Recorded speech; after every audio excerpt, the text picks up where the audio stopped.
Hi, I'm John Green. Welcome to my salon. This is Mental Floss on YouTube, and I am a nerd. And did you know that Dr. Seuss gets credit for inventing the word nerd? In his 1950 book, If I Ran the Zoo, Seuss wrote, "And then just to show them I'll sail to Catrue and bring back an it-cutch, a preep, and a prue, a nurgle, a nerd, and a seersucker too." And that's the first of many words invented by authors that I'm going to share with you today. One note though, these are the first times these words were found in print, so it is possible that they were already being used orally, but we can at least credit these authors with being the first known users of the terms.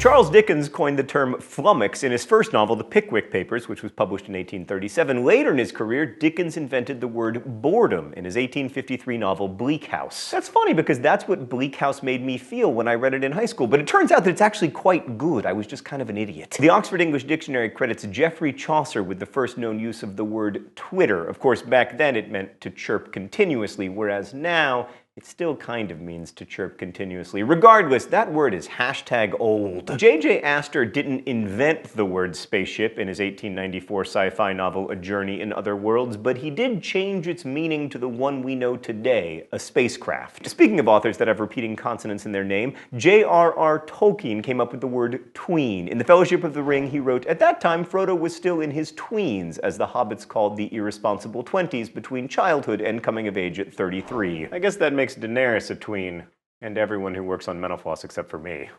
Oh my god, I'm so old. The word serendipity was first used by Horace Walpole in 1754. He was writing a letter and coined the term, which was inspired by a Persian fairy tale, The Three Princes of Serendip. In Through the Looking Glass, Lewis Carroll invented the word chortle. The word blatant is first found in Edmund Spenser's 1596 poem, The Fairy Queen. In the poem, the blatant beast is a monster with iron teeth and 1,000 tongues. The poet Samuel Taylor Coleridge, who lived from 1772 to 1834, invented many words, including bisexual, psychosomatic, and narcissism. Oh, we have a narcissist, beaded Walter White. Speaking of dead English poets, in John Milton's Paradise Lost, the capital of hell is called Pandemonium, which gave us our word for, you guessed it, pandemonium. In the 1958 poem The Ghost's Leave-Taking, Sylvia Plath invented the word dreamscape. Yahoo is a race of brutish people in Jonathan Swift's novel Gulliver Travels, and then the world adopted it to mean essentially the same thing. Or that company that you used for your email until Gmail. The word beep is first found in print in a 1951 Arthur C. Clarke novel, The Sands of Mars. And speaking of science fiction, we can thank the genre for the word cyberspace. Like throughout the 80s, the word was used in novels, and in 1982, the William Gibson short story Burning Chrome used the term to mean what we know it as today, communication between a network of computers. Tintinabulation was Edgar Allan Poe's word for the sound of ringing bells in his 1848 poem The Bells.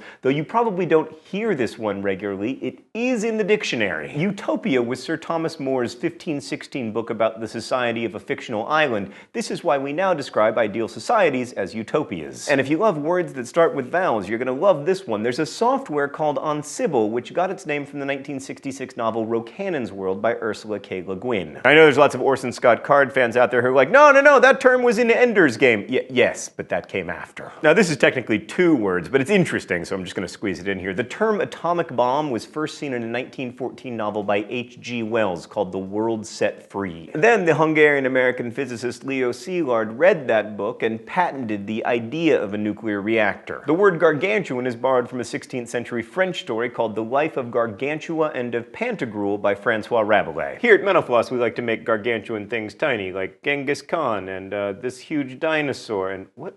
Oh my god, what are you? Now for an obvious one, Vladimir Nabokov coined the term nymphette in his 1955 novel Lolita. Freelance meant a mercenary in medieval times. It was coined by Sir Walter Scott in his 1820 novel Ivanhoe. These days, of course, freelance means a job without benefits, but with more taxes. Merriam-Webster defines runcible spoon as a sharp-edged fork with 3 broad curved prongs. The term runcible comes from author Edward Lear, who used it in multiple works to mean multiple things. things, but the word probably gained popularity thanks to his 1871 poem, The Owl and the Pussycat, which refers to a runcible spoon. Sci-fi writer Karl Čapek coined the term robot in his 1920 play R.U.R. The play was in Czech, but the spelled-out acronym of its title can be translated to Rossum's Universal Robots. In Richard Brinsley Sheridan's 1775 play The Rivals, there was a character named Mrs. Malaprop who often used the wrong words, and from that character we get our word malapropism. The following passage can be found in James Joyce's Finnegan's Wake. 3 quarks for Muster Mark. Sure, he has not got much of a bark, and sure, any he has, it's all beside the mark. So in short, we can thank James Joyce for the word quark. Washington Irving gets credit for the word knickerbocker because it was actually his pseudonym for a while. He went by the name Diedrich Knickerbocker in the early 1800s before the word came to mean pants. Stephen King may or may not have coined the term pie hole in his 1983 novel Christine. That book, by the way, is like Herbie Fully Loaded, but it's actually even scarier. Anyway, that's the first time pie hole can be found in print, but it may have been slang that he picked up. Mark Twain is responsible for putting a few words into print for the first time, like hard-boiled and bicentennial. In 1907, author Gillette Burgess invented both the blurb and the word blurb. Louisa May Alcott gets credit for the abbreviation co-ed, which can be found in her 1886 novel Joe's Boys. And I'm going to finish up here with some words that Shakespeare invented because he invented a lot of them, including alligator and cold-blooded and eventful and bump, as a noun at least. Then we have bedazzled from Taming of the Shrew, obscene in Love's Labor Lost, luggage in King Henry IV, and assassination in Macbeth. And finally, I return to my salon to tell you that the first known use of the word swagger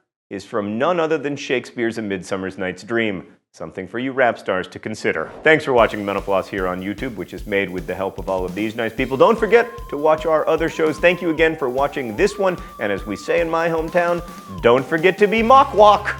See, I can make up my own words. I never said I was good at it, but I can do it.